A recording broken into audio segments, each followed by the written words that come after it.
आपका धन्यवाद करते हैं इस दिन के लिए जो आपने हमें दिया।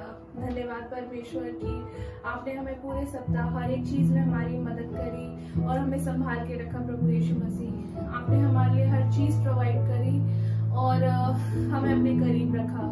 प्रभु यीशु मसीह आज जब हम आपकी स्तुति के लिए कुछ गीत गाते हैं, हम प्रार्थना करते हैं कि आपकी पवित्र आत्मा हमारे साथ रहेगी, पवित्र आत्मा उनके साथ होगी जो सब घर पे बैठ के आपकी स्तुति के लिए गीत गाते हैं। परमेश्वर हम प्रार्थना करते हैं कि आप हमारे साथ रहे और इस सभा में रहे। परमेश्वर आपके प्यारे मीठे नाम से मांगते हैं, आमीन। इस हफ्ते जब मैं अपनी बाइबल स्टडी कर रही थी उत्पत्ति की किताब में 7 से 9 चैप्टर में, तो मैंने देखा कि कैसे परमेश्वर ने नोआ की हर एक चीज में मदद करी, कैसे परमेश्वर ने नोआ को इंस्ट्रक्ट किया और उसे संभाल के रखा हर एक चीज में।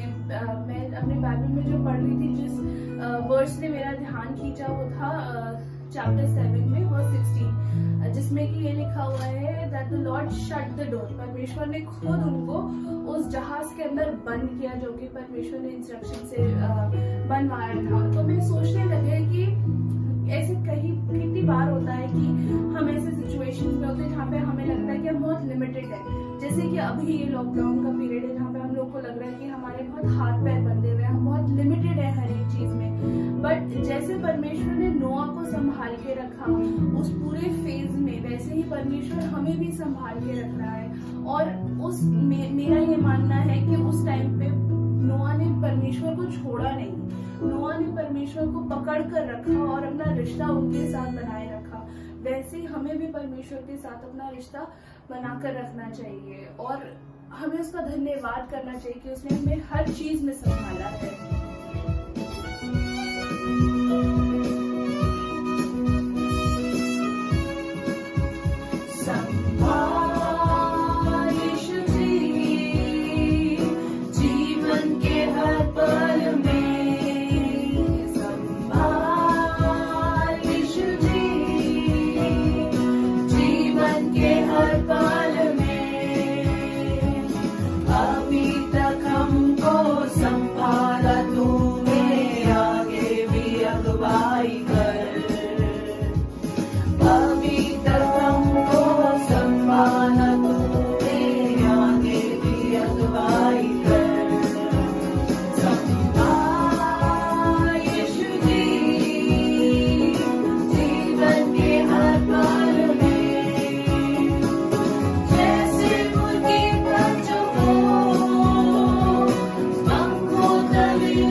संभाल कर रखता है। ये उसका एक प्यार का रूप है, एक प्यार का तरीका है। आइए हम अपने मुंह खोलकर परमेश्वर की स्तुति के लिए गाने गाएं। अपने आप को होल्ड बैक ना करें, अपने आप को रोके ना परमेश्वर की स्तुति करने से। जब हम अपना मुंह खोल के परमेश्वर की आराधना करते हैं, उसकी स्तुति के लिए गाने गाते हैं, स्पिरिचुअल रेल में बहुत सारी चीजें होती हैं और एक आप खुद ही एक नजदीकी महसूस करेंगे परमेश्वर के साथ। तो गाइए, परमेश्वर की स्तुति करिए। धन्यवाद, धन्यवाद। हालेलुया, हालेलुया,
करते हैं तुझको सादर प्रणाम, गाते हैं तेरे ही गुणगान। हालेलुया,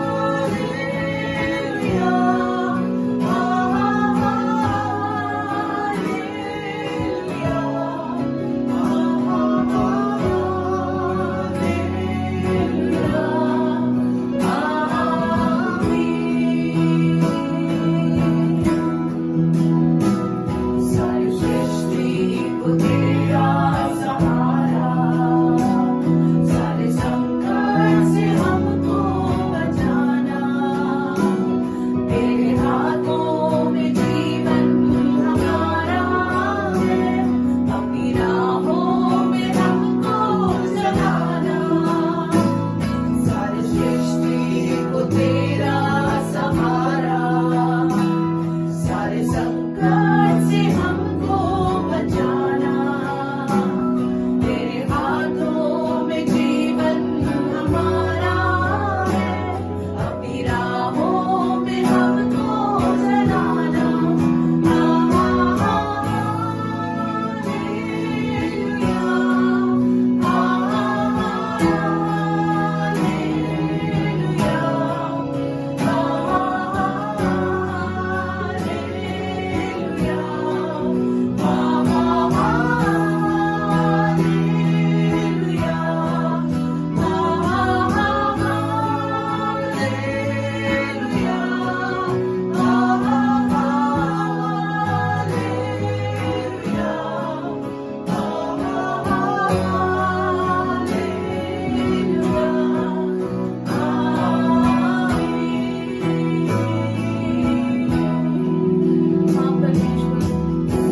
सारी सृष्टि को संभालता है परमेश्वर। तूने ये सृष्टि बनाई है परमेश्वर, और हम अपने आप को तेरे हाथों में देते हैं परमेश्वर। हमें पूरा भरोसा है कि तू हमारा परमेश्वर है, हमारी चट्टान है, और हम अपने आप को तुझे सौंपते हैं परमेश्वर।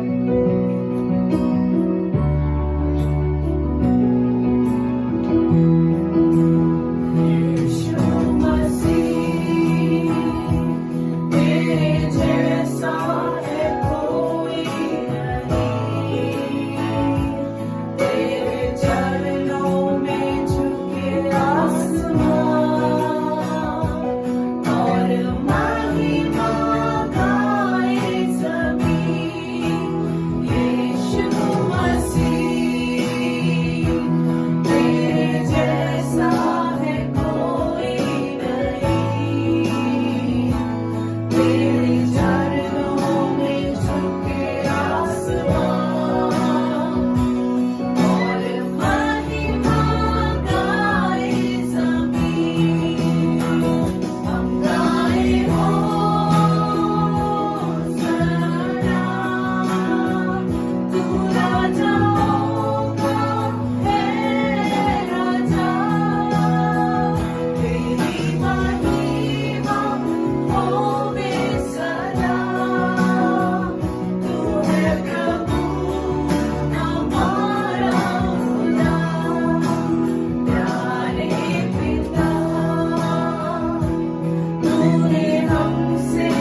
परमेश्वर हम प्रार्थना करते हैं कि जैसे आपने नोआ को संभाल के रखा, जैसे आपने लॉर्ड नोआ के साथ रहे, आप वैसे ही हमारे साथ भी रहे परमेश्वर। हमें हमारे दिल में एक चाह डाले कि हम आपके नजदीक आए परमेश्वर, कि हम आपको गहराई से जान सके परमेश्वर, कि परमेश्वर हमारी आत्मा आपकी आत्मा के संग रहे परमेश्वर, कि हमारा एक कनेक्शन बना रहे 24 घंटे परमेश्वर। हमें स्पेशली ना आना पड़े प्रेयर के लिए कि हमें ताकि हम आपकी प्रेजेंस को महसूस करें, बट परमेश्वर हमारा अपने साथ एक ऐसा कनेक्शन हो सके परमेश्वर जो हम 24 घंटे एक दूसरे से कम्युनिकेट कर सके परमेश्वर। परमेश्वर कहते हम आपसे दूर जाए तो आप हमें अपने करीब खींच ले परमेश्वर, हमें अलग ना होने दे। हम अपने आप को आपको देते, आपके हाथों में समर्पण कर दे परमेश्वर, हमारे साथ रहिए।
जो कि हमें तेरे साथ रखता है, हमको एक रिश्ते में रखता है।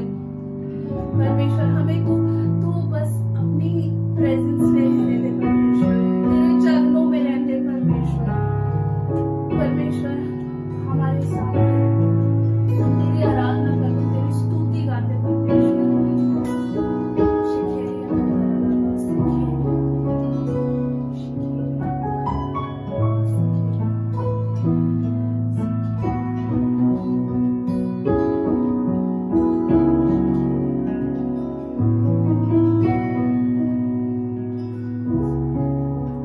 परमेश्वर हमारे हमारे कान और हमारी आत्मिक आंखें तेरे प्रति खोल के रख।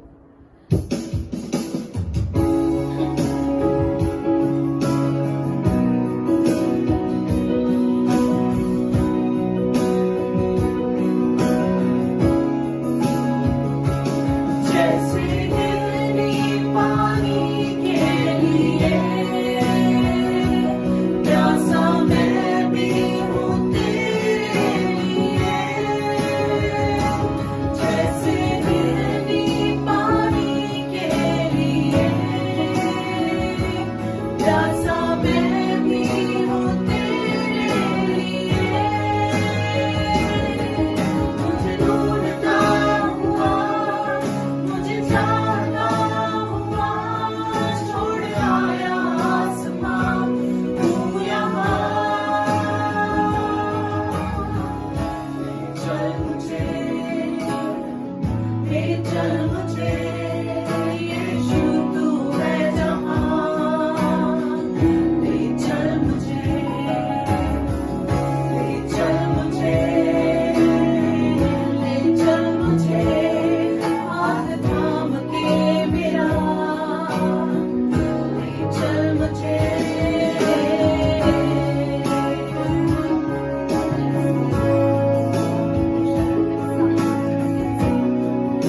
परमेश्वर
परमेश्वर की आपकी उपस्थिति हमारे साथ पूरे टाइम रहे।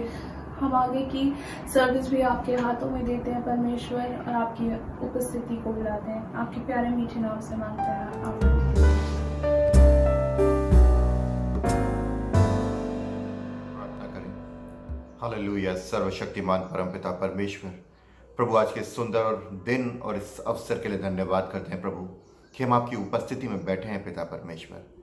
हम आपकी हुजूरी में प्रभु आपको महसूस करते हैं पिता परमेश्वर। हम धन्यवाद करते हैं पूरे हृदय से प्रभु, अपने आप को आपके हाथों में समर्पित करते हैं प्रभु, और हम प्रार्थना करते हैं उन सभी भटकी हुई आत्माओं के लिए जिनके जीवन में अभी आपका नाम नहीं है पिता परमेश्वर।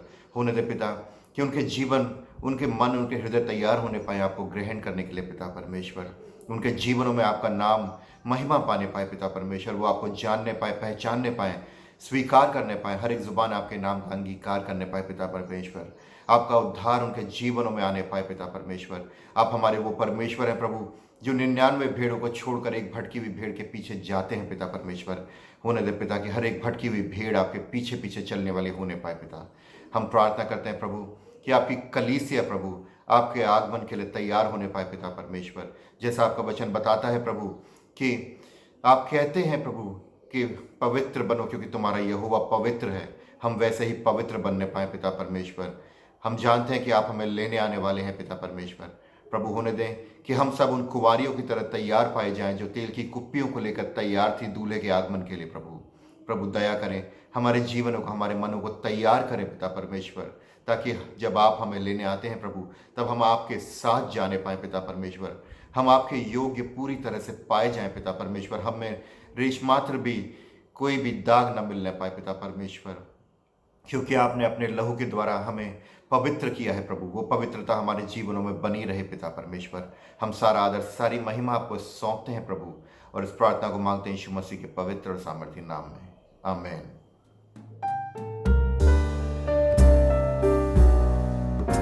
आप सभी को जय मसीह की। इस हफ्ते की सूचनाएं इस प्रकार हैं।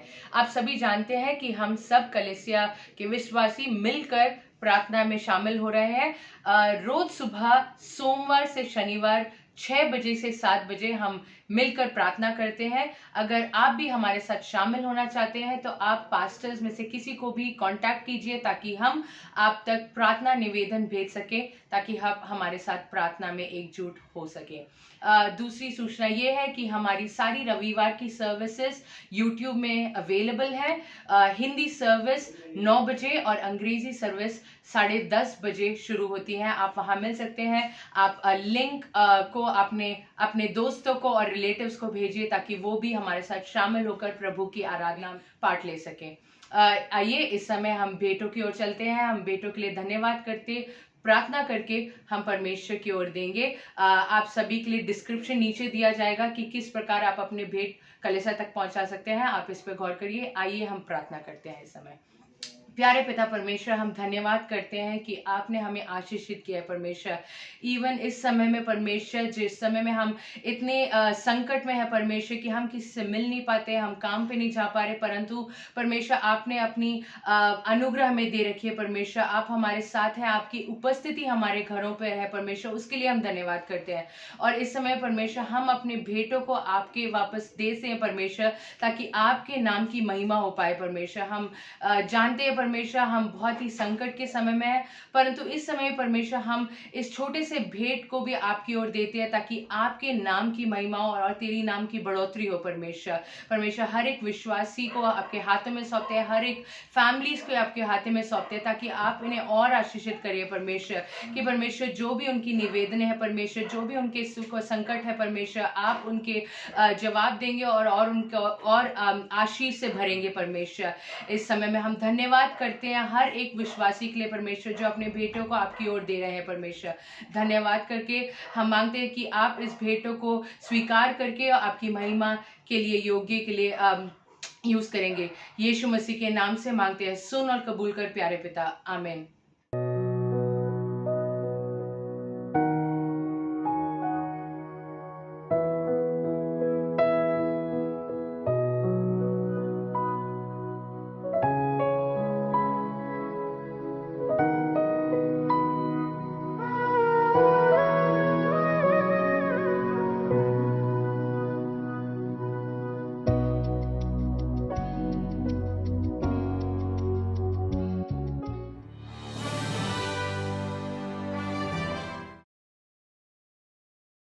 जय मसीह की। आज हम पढ़ेंगे आयुब की पुस्तक से उसका पहला अध्याय, उसका 1 से 5वां पद। उस देश में आयुब नामक एक पुरुष था। वह खरा और सीधा था और परमेश्वर का भय मानता और बुराई से दूर रहता था। उसके 7 बेटे और 3 बेटियां उत्पन्न हुईं। उसके 7,000 भेड़ बकरियां, 3,000 ऊंट, 500 जोड़ी बैल और 500 गधियां और बहुत से दास दासियां थी। वरन उसके पास इतनी संपत्ति थी कि पूर्वी देशों में के लोगों में वह सबसे बड़ा था। उसके बेटे बारी बारी से एक दूसरे के घर अपनी तीनों बहनों को अपने संग खाने पीने के लिए बुलवाया भेजते थे। जब जब भोज के दिन पूरे हो जाते तब तब आयुब उन्हें बुलवाकर पवित्र करता और बड़े भोर को उठकर उनकी गिनती के अनुसार होम बलि चढ़ाता था, क्योंकि आयुब सोचता था कदाचित मेरे लड़कों ने पाप करके परमेश्वर को छोड़ दिया हो। इसी रीति आयुब सदैव किया करता था। आप सभी को जय मसीह की। आप सभी को जय मसीह की। मैं आशा करता हूँ आप सभी ने गीतों के परमेश्वर के गीतों के द्वारा और प्रार्थना के द्वारा आप सभी लोग आशीषित हुए होंगे। और मैं परमेश्वर का धन्यवाद करता हूँ कि परमेश्वर ने मुझे आपके बीच आज का वचन लेके आने के लिए मदद किया। पास्टर का भी धन्यवाद करता हूँ कि जिन्होंने ये मुझे मौका दिया ताकि आप लोगों के बीच मैं ये वचन को ला सकूँ और हम लोग इस वचन के द्वारा आशीषित हो सकें। आइए हम वचन की तरफ बढ़ने से पहले मैं आप लोगों से कुछ आपके मन में कुछ सवाल आप अपने आप से पूछें। क्या हम धर्मी हैं? क्या परमेश्वर के प्रति हम लोग ईमानदार हैं? अगर हम परमेश्वर के प्रति धर्मी हैं या हम ईमानदार हैं तो हमारे जीवन में परेशानियां क्यों आती हैं? हमारे जीवन में तकलीफ़ें क्यों आती हैं? हमें क्यों परखा जाता है? अगर हम धर्मी हैं या ईमानदार हैं, हम परमेश्वर के प्रति इतना ईमानदार और धार्मिकता और उसके हर एक चीज़ों को मानते हुए भी चल लें तो फिर भी हम परीक्षाओं में और तकलीफ़ों में क्यों पड़ते हैं? आज का विषय यही है कि हम धार्मिक लोग क्यों परीक्षाओं में पड़ते हैं और क्यों ज़रूरी है कि हम धार्मिक लोग परीक्षा में पढ़ें। आइए हम लोग आयुब की पुस्तक से पढ़ेंगे और जानेंगे कि आखिर धर्मी व्यक्ति कैसा होता है। हम लोग आयुब की पुस्तक उसका पहला अध्याय उसके पहले से 5वें आयत तक हम लोग पढ़ेंगे और इस प्रकार लिखा है। उस देश में आयुब नामक एक पुरुष था। वह खरा और सीधा था और परमेश्वर का भय मानता और बुराई से दूर रहता था। उसके 7 बेटे और 3 बेटियां उत्पन्न हुई।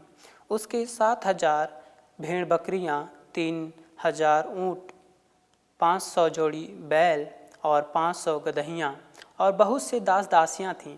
वरन उसके पास इतनी संपत्ति थी कि पूर्वी देशों के लोगों में वह सबसे बड़ा था।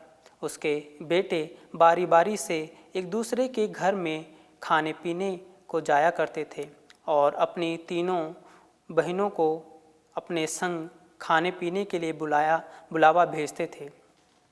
जब जब भोज के दिन पूरे हो जाते तब तब वह आयुब उन्हें बुलवाकर पवित्र करता और बड़े भोर को उठकर उनकी गिनती के अनुसार होम बलि चढ़ाता था, क्योंकि आयुब सोचता था कदाचित मेरे लड़कों ने पाप करके परमेश्वर को छोड़ दिया हो। इसी रीति आयुब सदैव किया करता था। तो हम यहाँ देखते हैं आयुब जो कि उज देश में रहने वाला पुरुष है और वो बाइबल हमें आयुब की पुस्तक उसका पहले अध्याय उसके पहले वचन में हमें बताती है कि आयुब जो व्यक्ति था वो कितना परमेश्वर के प्रति ईमानदार और परमेश्वर के प्रति खरा और सीधी चाल चलने वाला व्यक्ति था। और बाइबल हमें बताती है, ये पहले वचन में से हमें पता चलता है कि वह कैसा भय परमेश्वर का भय मानने वाला पुरुष था और बुराई से दूर रहने वाला परमेश्वर था। उसके अंदर कोई भी ऐसा मतलब बुराई का कोई भी काम नहीं था कि उसको बुराई के कारण कुछ विपत्ति उस पर आ पड़ी हो। यहाँ पे हमें पहला वचन हमें बताता है कि वो परमेश्वर का भय मानने वाला व्यक्ति था और खरा और सीधी चाल चलने वाला व्यक्ति था और बुराई से दूर रहने वाला पुरुष था। लेकिन हम जब आगे बढ़ते हैं कि उसके दूसरी और तीसरी आयत में, पहले अध्याय उसका दूसरा और तीसरी आयत में लिखा है कि परमेश्वर ने उसको उसकी धार्मिकता के कारण इतना आशीषित किया था कि उसके पास बहुत सारे भेड़ बकरियां, गाय बैल, गधे और बहुत सी संपत्ति उसके पास थी। यहाँ तक कि उस देश में उससे बड़ा कोई नहीं था और उसके पास बहुत सी संपत्ति थी और वहाँ के सब लोगों में वो सबसे बड़ा और ऊंचा था। और आगे जब हम देखते हैं चौथा और उसकी 5वीं आयत में, तो हमें पता चलता है कि वह परमेश्वर का भय मानने वाला व्यक्ति था और अपने बच्चों के लिए हमेशा होम बलि चढ़ाया करता था, क्योंकि उसे लगता था कहीं किसी भी गलती के कारण उसके बच्चों से या उनके बेटे या बेटियों ने कुछ भी गलत किया हो इसलिए वह हमेशा जब उनके खाने पीने के दिन पूरे होते हैं, 5वीं आयत में लिखा है कि जब उनके खाने पीने के दिन पूरे हो जाते थे तो वह उन्हें बुलवा कर उन्हें पवित्र करता था और उनके लिए परमेश्वर के सामने क्या करता था, होम बलि चढ़ाता था। क्योंकि आयुब सोचता था कहीं किसी भी कारण से शायद उनके कुछ भी पाप किया हो उन्होंने, और परमेश्वर से दूर हो गए हो या परमेश्वर को छोड़ दिया हो। इसीलिए वो निरंतर उसकी 5वीं आयत में बोलता है कि इसी रीति से आयुब सदैव किया करता था, हमेशा अपने बच्चों के लिए उन्हें बुलवा कर पवित्र करता था और उनके लिए होम बलि चढ़ाया करता था। हम जब ये जो हमने 1 से 5वीं आयत तक हमने पढ़ा है, इसमें हमें पता चलता है कि यह व्यक्ति कितना धार्मिक था और परमेश्वर के प्रति कितना ईमानदार और खरा और सच्चा था और बुराई से दूर रहने वाला व्यक्ति था।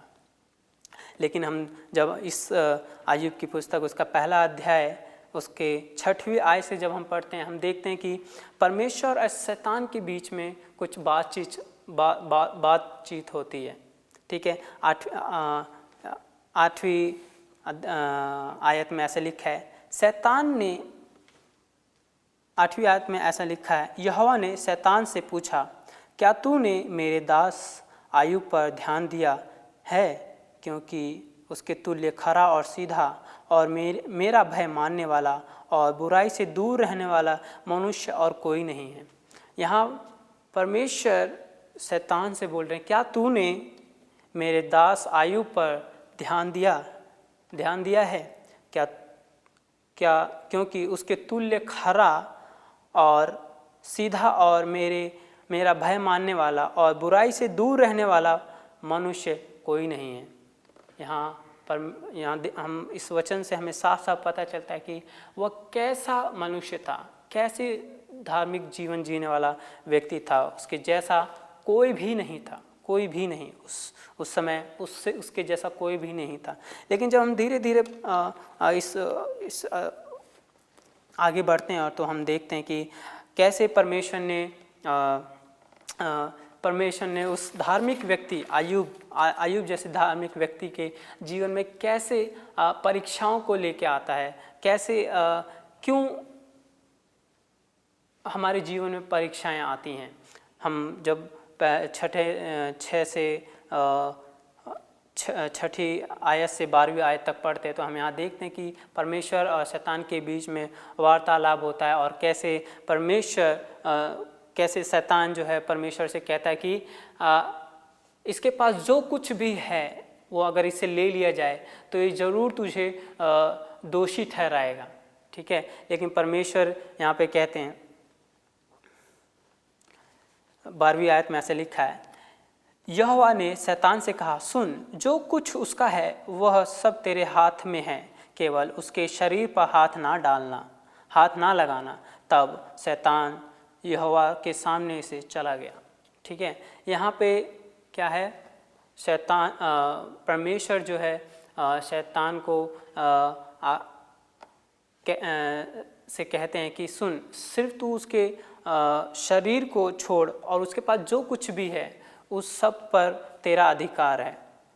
यहाँ पे ऐसे लिखा है, केवल उसके शरीर पर हाथ ना लगाना। उसके शरीर, शैतान को बोला है कि तू उसके शरीर के ऊपर हाथ ना लगाना, बाकी जो कुछ भी वह उसके पास, अय्यूब के पास जो कुछ भी है वो सब तेरे हाथ में है। हम देखते हैं कि यहाँ पे क्या, जब हम आगे बढ़ते हैं धीरे धीरे और उसकी 13 से 19वीं आयत तक हम अगर पढ़ें तो हम देखते हैं कि अय्यूब से सब कुछ ले लिया जाता है। उसके बेटे बेटियाँ, उसके पास जितनी भी संपत्ति होती है, भेड़ बकरियाँ, जो कुछ भी उसके पास है, जितनी भी संपत्ति है उससे ले लिया जाता है। और लेकिन जब इतना कुछ उसके साथ होता है और हम देखते हैं उसकी पहले अध्याय उसकी 20वीं आयत और उसके 20वीं, 21वीं और 22वीं आयत में ऐसा लिखा है, तब अय्यूब उठा और बागा फाड़ सिर मुंडवा कर भूमि पर गिरा और दंडवत करके कहा, मैं अपनी माँ के पेट से नंगा निकला और वहीं नंगा लौट जाऊंगा। यहोवा ने दिया और यहोवा ही ने लिया, यहोवा का नाम धन्य है। इन सब बातों में भी अय्यूब ने ना तो पाप किया और ना परमेश्वर पर मूर्खता से दोष लगाया। अभी जब हमने ये 21वीं और 22वीं आयत हमने पढ़ी, यहाँ हम देखते हैं कि अय्यूब से सब कुछ ले लिया जाता है, उसके बाद भी वो कहता है कि मैं अपनी माँ के पेट से नंगा आया था और नंगा लौट जाऊंगा, और जो यहोवा ने दिया था वो यहोवा ने ले लिया। यहोवा का नाम धन्य हो। हमें अपने धार्मिक जीवन में ये समझने की ज़रूरत है कि हमारे पास जो कुछ भी है वो सब परमेश्वर का दिया हुआ है। चाहे हमारे पास से हमसे वो सब कुछ क्यों ना ले लिया जाए, तब भी हमें परमेश्वर का धन्यवाद करना चाहिए और उसे दोषी नहीं ठहराना चाहिए। यहाँ पे 22वीं आयत में साफ साफ लिखा है कि इन सारी चीज़ों को होने के बाद भी अय्यूब ने परमेश्वर को दोषी नहीं ठहराया। कि कई बार होता है कि हम अपने धार्मिक जीवन में जब हमसे कुछ ले लिया जाता है या किसी परीक्षा में जब हम पढ़ते हैं, हमसे बहुत सी चीज़ें दूर होने लगती हैं। हम सोचते हैं कि परमेश्वर ऐसा क्यों हो रहा है हमारे साथ, हम परमेश्वर से सवाल पूछने लगते हैं। लेकिन जब अय्यूब के साथ ये सब कुछ हुआ तो यहाँ पे हम 20वीं और 21वीं आयत में देखते हैं कि जब शैतान उससे सब कुछ ले लेता है, अय्यूब को जब परखा जाता है, तो यहाँ पे देखते हैं कि अय्यूब जो है शैतान को झूठा साबित कर देता है। क्योंकि हम पढ़ते हैं यहाँ पहले अध्याय में पढ़ते हैं कि शैतान जो है परमेश्वर से कहता कि अय्यूब से अगर ये सब कुछ जो भी उसके पास है वो सब अगर ले लिया जाए तो वो तुझ पर दोष लगाएगा और तुझे ठुकराएगा। लेकिन हम देखते हैं कि यहाँ पे अय्यूब ने जो है शैतान को गलत साबित कर दिया। उसके पास जो कुछ भी था उससे ले लिया गया, लेकिन वो फिर भी परमेश्वर को उसने दोषी नहीं ठहराया। यहाँ उससे सारी उसकी संपत्ति, उसके सारे बच्चे ले लिए गए, और लेकिन फिर भी वो परमेश्वर पे दोष नहीं लगाया। वो 20वां वचन बताता है कि वो 20वां वचन बताता है कि उसने अपना बागा फाड़ा और सिर मुंडवाकर भूमि पर गिरा और दंडवत करके कहा, मैं नंगा आया था और माँ के पेट से नंगा निकला और वहीं नंगा लौट जाऊंगा। और उसने परमेश्वर को महिमा दी कि जो कुछ भी मेरे पास था वो सब यहोवा ने दिया था और यहोवा ने ले लिया। लेकिन मैं यहाँ बात कर रहा हूँ, मैं यहाँ आयुब की बात नहीं कर रहा हूँ, यहाँ हम अपने धार्मिक जीवन की बात कर रहा हूँ कि कैसे जब हमारे जीवन में जब हम परीक्षा में पढ़ते हैं, जब हम मसीह जीवन में परीक्षा में पढ़ते हैं, और तो हमारी जो परमेश्वर के प्रति प्रतिक्रिया है, हमारा जो परमेश्वर के प्रति जो व्यवहार है, कैसे हम लोग जब परीक्षा में हम पढ़ते हैं तो हम परमेश्वर से कई बार ये सवाल पूछने लग जाते हैं कि परमेश्वर हमारे साथ ऐसे क्यों कर रहा है। लेकिन जब हम धर्मी लोग जब परीक्षा में पढ़ते हैं, हम लोग सोचते हैं कि हमने ज़रूर कुछ ना कुछ गलत किया है या पाप किया है जिसके कारण हमारे ऊपर विपत्ति आती है। ये एक बात सही भी है कि हाँ, हमारे गलतियों के कारण, हमारे पाप के कारण हम परीक्षाओं में पढ़ते हैं, लेकिन ऐसा ज़रूरी नहीं है कि हम गलत हैं तो ही हम परीक्षा में पढ़ें। हम अगर सही भी हैं, परमेश्वर के प्रति धार्मिक भी हैं, तो भी हम परीक्षा में पढ़ सकते हैं। यूहन्ना उसका 33वां अध्याय हम लोग 16वां अध्याय उसका 33वां वचन हम लोग पढ़ेंगे। यहाँ पे लिखा है, मैंने ये बातें तुमसे इसलिए कही हैं कि तुम्हें मुझसे शांति मिले। संसार में तुम्हें कलेश होता है, परंतु ढाढ़स बांधो, मैंने संसार को जीत लिया है। यहाँ पे हम देखते हैं प्रभु यीशु मसीह अपने चेलों से कह रहे हैं कि संसार में तुम्हें कलेश होता है। ठीक है, हम जो इन संसार में, हम यहाँ कलेश में हैं। ठीक है, पर प्रभु यीशु मसीह भी जब इस संसार में थे तब उन्होंने भी काफ़ी दुख उठाया, और उन्होंने अपने नहीं, हमारे लिए अपने आप को दुख में रखा। यूहन्ना उसका 16वां और 33वां अध्याय में बताता है कि हम जब तक इस संसार में हैं, हमारे जीवन में परेशानियां आएंगी, हमारे जीवन में बहुत सी तकलीफ़ें आएंगी। ये बात सच है कि पाप करने के द्वारा हमारे ऊपर हम परीक्षा में पढ़ते हैं, और हमारे जीवन में, हमारे परिवारों में तकलीफ़ें आती हैं। लेकिन हर बार ऐसा नहीं होता। जैसा कि आयुब एक धर्मी व्यक्ति था, उसने कोई पाप नहीं किया था, वो बिल्कुल खरा और सीधा था, लेकिन आयुब को भी परीक्षा से गुजरना पड़ा, जबकि उसने कोई पाप नहीं किया था। कई बार ऐसा होता है कि हम धर्मी होने के बावजूद भी हम परीक्षा में पढ़ते हैं, और जब धर्मी लोग परीक्षा में पढ़ते हैं तो हम लोग सोचते हैं कि हमारे साथ ऐसा क्यों हो रहा है ये, और हमारे साथ ऐसा हम समझ नहीं पाते हैं आखिर क्यों हो रहा है। आइए हम याकूब उसका पहला अध्याय उसका 2 और 3 वचन हम लोग पढ़ेंगे। आयुब उसका पहला अध्याय उसका 2 और 3 अध्याय पढ़ेंगे। हे मेरे भाइयों, जब तुम नाना प्रकार की परीक्षाओं में पढ़ो तो इसको पूरे आनंद की बात समझो, यह जानकर कि तुम्हारे लिए तुम्हारे विश्वास के परखे जाने से धीरज उत्पन्न होता है। पर धीरज को अपना पूरा काम करने दो कि तुम पूरे और सीधे हो जाओ और तुम में किसी बात की घटी ना रहे। यहाँ पे वचन हमें बताता है कि हे भाइयों, जब तुम नाना प्रकार की परीक्षाओं में पढ़ो तो उसे पूरे आनंद की बात समझो।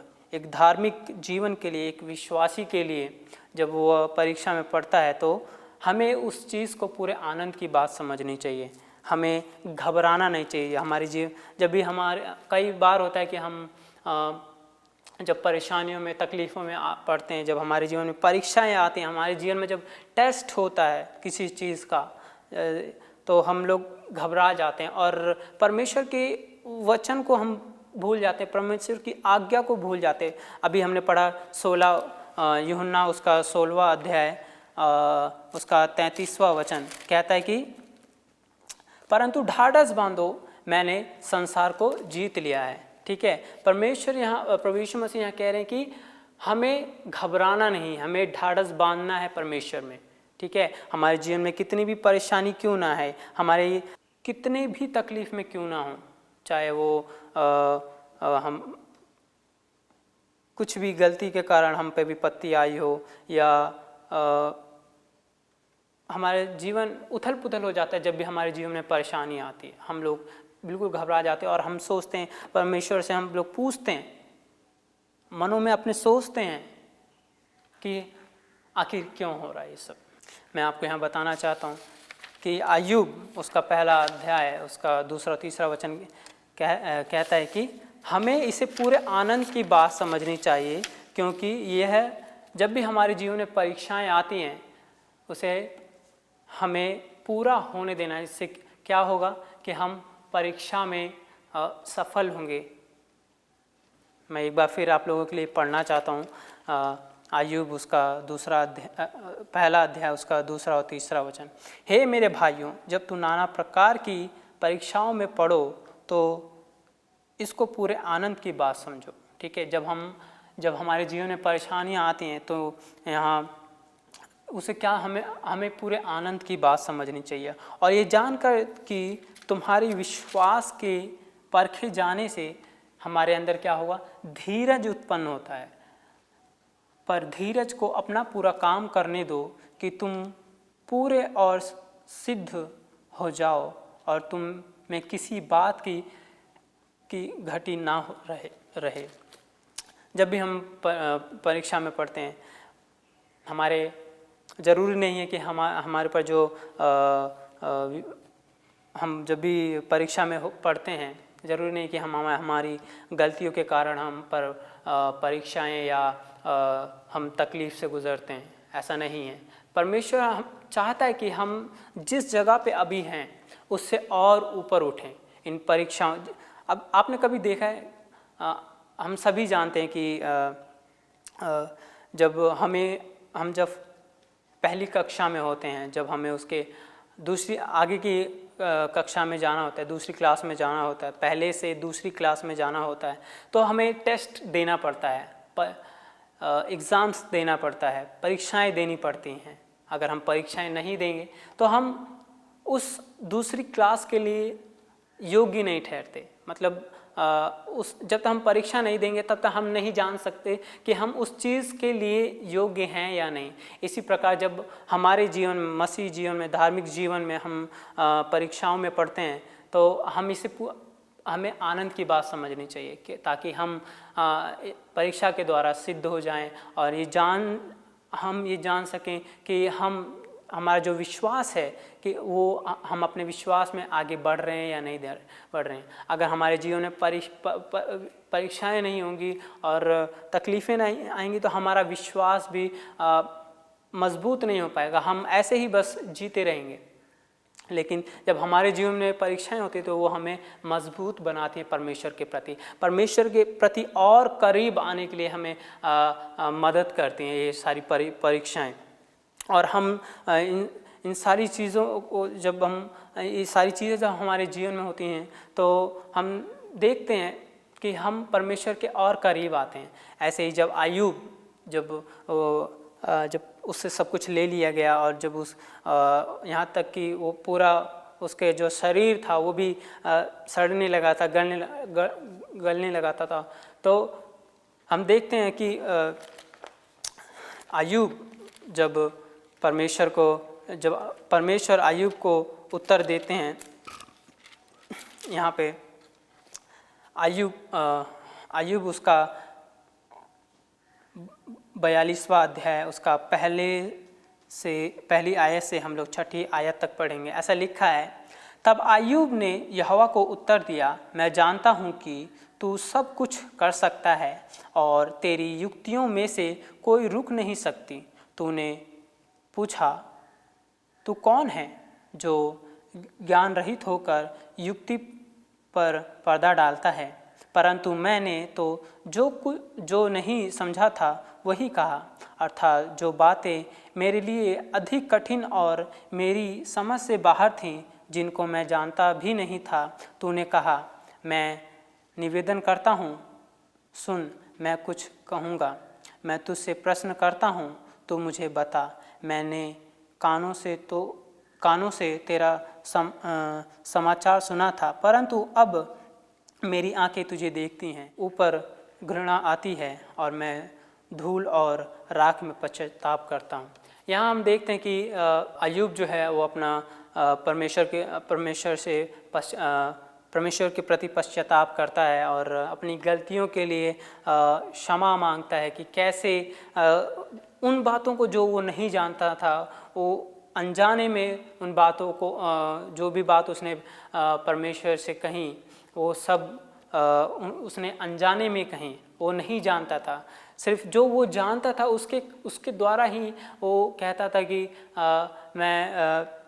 मैंने ऐसा क्या किया है, या जब भी हम ऐसी परेशानी में पड़ते हैं तो हम अक्सर पूछते हैं कि हमने ऐसा क्या किया कि हमारे जीवन में ये परेशानियां आती हैं।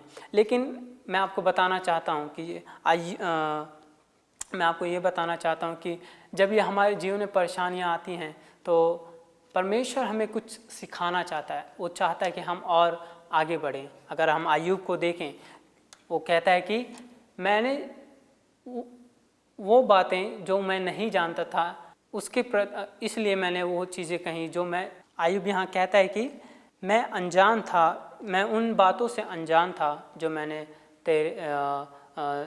कहीं। लेकिन अब यहाँ पे हम देखते हैं कि वो अय्यूब जो है वो सारी बातों को जानता है। जो वो पहले था वो पहले जैसा अय्यूब नहीं रहा। अब वो और ज़्यादा परमेश्वर को जानने वाला बन गया। जितना वो जानता था उससे कहीं ज़्यादा वो परमेश्वर को जानता था। इसलिए जब भी हमारे जीवन में परेशानियाँ आती हैं तो हम ये ना समझे कि हमने कोई पाप किया है या हमें कोई कमी घटी है। हाँ, लेकिन जब हम परीक्षाओं में पढ़ते हैं तो हमें ये समझने की ज़रूरत है, हमें डरना नहीं है, हमें पीछे नहीं हटना, हमें अपने विश्वास में मजबूत बनना है। यहाँ हम अय्यूब के जीवन को देखते हैं कि वो अपने मतलब कितना दृढ़ था, उसे पूरा विश्वास था कि उसने कुछ गलत नहीं किया। लेकिन हमें क्या है, पूरा विश्वास रखना है कि हमें परमेश्वर में आगे बढ़ना है। लेकिन हम कई बार पीछे हट जाते हैं अपनी जब भी हमारे ऊपर परेशानियां आती हैं। और हम जब देखते हैं कि जब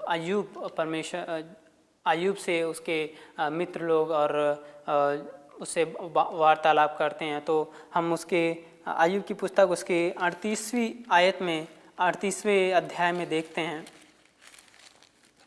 कि परमेश्वर जो है अय्यूब को उत्तर देता है। 38 से 41 आयत तक हम लोग देखते हैं कि परमेश्वर ने कैसे अय्यूब से बातचीत की और उसको उत्तर दिया कि क्या वो सारी चीज़ें जो परमेश्वर ने अय्यूब से कही, उन बातों को क्या था अय्यूब नहीं जानता था। और लेकिन जब ये अगर अय्यूब इन परीक्षाओं में नहीं पढ़ता तो वो क्या परमेश्वर को और जान पाता? नहीं जान पाता। इसलिए हम देखते हैं कि अय्यूब जो है अब और ज़्यादा परमेश्वर को जानने वाला व्यक्ति था। इसीलिए जब हम मुसीबतों में पड़ते हैं, जब हमारे जीवन में तकलीफ़ें आती हैं तो हम क्या है परमेश्वर के प्रति और करीब आ जाते हैं। हम उस सवाल को ना पूछें कि हमारे जीवन में ये क्यों हो रहा है। हमें ये जानने की ज़रूरत है कि परमेश्वर हमें क्या सिखाना चाहता है। परमेश्वर हमें और आगे बढ़ाना चाहता है।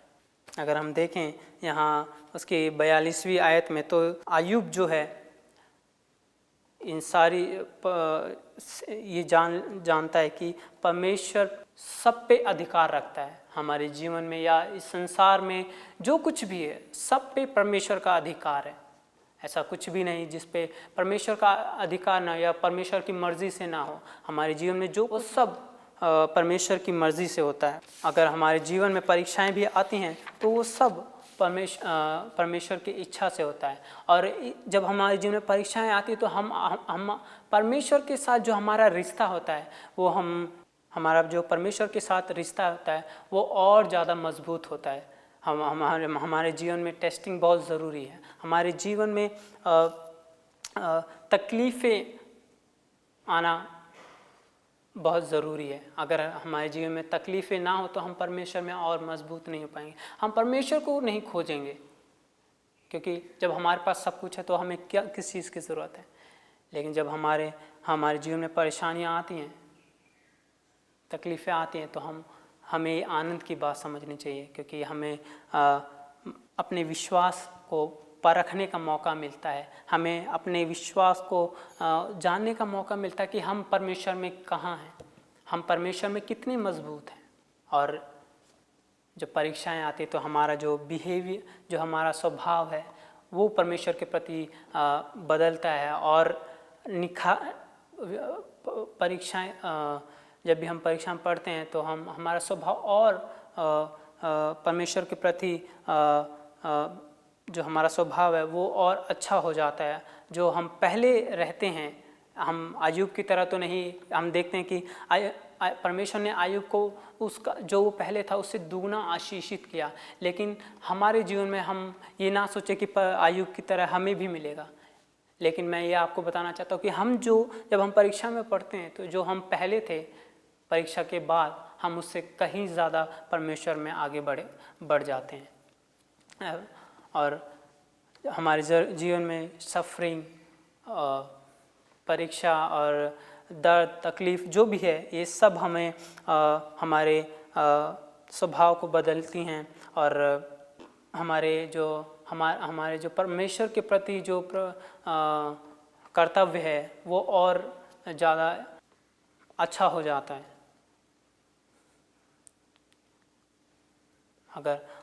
हम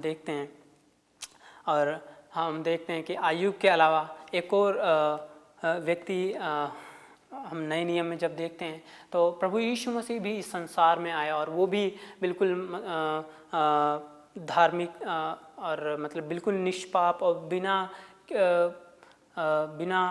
किसी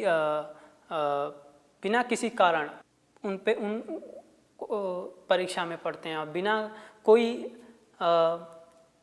बिना किसी वजह उन पे दोष लगाया जाता है, और बिना कुछ किए उन पर वो परेशानियों से गुजरते हैं। लेकिन हम देखते हैं कि प्रभु यीशु मसीह जो हैं वो अपने लिए नहीं बल्कि हमारे लिए दुख उठाते हैं। जब हम अय्यूब को देखते हैं कि वो अय्यूब के जीवन को देखते हैं तो वो अपने जीवन में और आगे बढ़ने के लिए दुख उठाता है। परमेश्वर में और आगे बढ़ने के लिए, परमेश्वर को और अच्छी तरीके से परमेश्वर जब उसको परखता है तो वो और परमेश्वर को जानने वाला बनता है। लेकिन जब हम प्रभु यीशु मसीह को देखते हैं तो प्रभु यीशु मसीह की जो प्रभु यीशु मसीह जब इस संसार में थे तो उन पर बहुत से अत्याचार किए गए और बहुत सी तकलीफ़ों से उन्हें गुजरना पड़ा, यहाँ तक कि उनको मारा गया, पीटा गया और सूली पर चढ़ाया गया बिना किसी दोष के कारण, बिना किसी वजह के उनको क्रूस पर चढ़ाया गया। इसलिए हमें भी जानने की ज़रूरत है। हम लोग भी जो धार्मिक व्यक्ति हैं, हम लोग कई बार सोचते हैं कि हम तो परमेश्वर के प्रति इतने ईमानदार हैं, फिर भी हमारे जीवन में ये सब क्यों होता है। लेकिन हमें प्रभु यीशु मसीह के जीवन को देखना चाहिए कि कैसे प्रभु यीशु मसीह संसार में आया और कैसे परमेश्वर को हर एक बात को माना, उनकी हर एक बात को मानते हुए इस संसार में रहे और हमारे लिए हर एक दुख और दर्द को सह गए और हमारे लिए अपने आप को क्रूस पर चढ़ाया। इसलिए नहीं कि हम लोग धर्मी हैं, इसलिए कि क्योंकि हम लोग पापी हैं। परमेश्वर प्रभु यीशु मसीह वो पूरा पवित्र था, पूरा साफ था, उसमें कोई भी दाग नहीं था कि वो परीक्षा में पड़े या वो इतना दुख उठाए हमारे लिए। नहीं, उसने हमारे लिए अपने आप को अपने ऊपर दुख उठाया, अपने आप को बहुत क्रूस पर चढ़ाया, यहाँ तक कि उसने अपना सारा लहू बहा दिया हमारे लिए, ताकि जब हम उस पर विश्वास करें तब हम अनंत जीवन को पाएं। प्रभु का वचन बताता है कि वही सत्य, मार्ग और जीवन है। हमें अपने धार्मिक जीवन में जब भी हम परीक्षा में पढ़ते हैं तो हमें ये जानने की ज़रूरत है कि हमारा जो परमेश्वर में हम परमेश्वर में कितना आगे हैं, हमें ये जानने की ज़रूरत है, ताकि जब हमारे जीवन में परेशानी आए हम घबराएं नहीं, हम पूरी दृढ़ता से, पूरे विश्वास के साथ परमेश्वर से और ज़्यादा लगाव रखें, ताकि हमारा विश्वास और ज़्यादा मजबूत हो। और परमेश्वर ये चाहता है कि हम उसके प्रति और ज़्यादा से ज़्यादा आगे बढ़ें उसके विश्वास में। जितना हम सोचते हैं कि हाँ, मैं अगर इतना विश्वास करूँगा कि मेरे लिए काफ़ी है, मैं इतना विश्वास करता हूँ मेरे लिए काफ़ी है, नहीं, परमेश्वर हमसे बढ़कर सोचता है। वो चाहता है कि हम जितना चाहते हैं उससे कहीं ज़्यादा वो हमसे चाहता है कि हम उसमें आगे बढ़ें, हम उसको जानें। इसलिए जब भी हम परीक्षा में पढ़ें हम घबराएं ना, हम हमेशा परमेश्वर के प्रति ईमानदार रहें, परमेश्वर के से लगाव रखे रहें और परमेश्वर में आगे बढ़ते रहें। मैं धन्यवाद करता हूँ वचन को और मुझे सुना, उसके लिए मैं परमेश्वर का धन्यवाद करता हूँ। मैं आशा करता हूँ कि आज के वचन के द्वारा आप सभी लोग आशीष हुए होंगे। आइए हम लोग प्रार्थना करेंगे। आइए सब लोग हम अपनी आंखों को बंद करेंगे और हम लोग प्रार्थना करेंगे। धन्यवाद हो महान परमेश्वर, खुदावंद तेरा धन्यवाद करते हैं पिता परमेश्वर कि तूने ये वचन हमें सुनने के लिए मदद किया पिता परमेश्वर। और आप मदद कीजिए पिता परमेश्वर, जितने लोग प्रभु ये वचन को सुना जितने लोगों ने वचन को सुना है प्रभु, तो इन सभी को आशीषित करे ईश्वर राजा। और खुदावन हम प्रार्थना करते परमेश्वर, जब हमारे जीवन में परीक्षा आती हैं प्रभु, और परमेश्वर आप हमें दृढ़ कीजिए, मजबूत कीजिए, ताकि हम प्रभु तेरी परीक्षा में सफल होने पाएँ, अपनी परीक्षा में सफल होने पाएँ और हर एक प्रकार की चीज़ों पे विजय पा सकें। खुदावन तो मदद कर पिता परमेश्वर। हमारे पाप के कारण पिता परमेश्वर जो हमारे परिवार में या हमारे जीवन में जो परेशानियां आती हैं परमेश्वर, प्रभु हर एक परेशानियों को तो दूर कर, तू हमें उनसे लड़ने के लिए मदद कर, क्योंकि प्रभु तेरा वचन कहता है कि प्रभु तू सब पे नियंत्रण रखने वाला परमेश्वर है। हाँ खुदा, तू सब कुछ तेरे हाथों में है प्रभु। तेरा धन्यवाद करते पिता परमेश्वर, जैसे तूने प्रभु आयूब को आशीषित किया पिता परमेश्वर, उसे और तेरे प्रति लगाव रखने के लिए मदद किया प्रभु, तुझे और बेहतर तरीके से जानने के लिए मदद किया प्रभु उसकी परीक्षाओं में प्रभु। वैसे तू भी हमें मदद कर, जब हम परीक्षा में पढ़े हम तुझे और बेहतर रीति से जानने पा सके प्रभु, और तुझ में आगे बढ़ सके, तेरे प्रति तेरे प्रेम में और आगे बढ़ सके ईश्वर। जिसके लिए हम प्रार्थना करते हैं प्रभु। तेरा धन्यवाद करते हैं पिता परमेश्वर आज के वचन के लिए प्रभु। प्रभु हमें हर एक जन को प्रभु तेरे हाथों में सौंपता हूं जिन्होंने ये वचन सुना प्रभु। तू इस वचन के द्वारा हर एक जन को आशीषित कर मान परमेश्वर।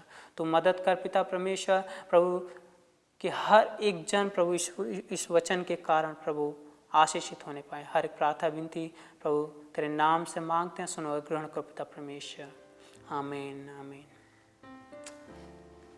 एक बार फिर मैं आप लोगों का धन्यवाद करता हूँ और आशा करता हूँ अगले रविवार को हम लोग फिर 9 बजे मिलेंगे।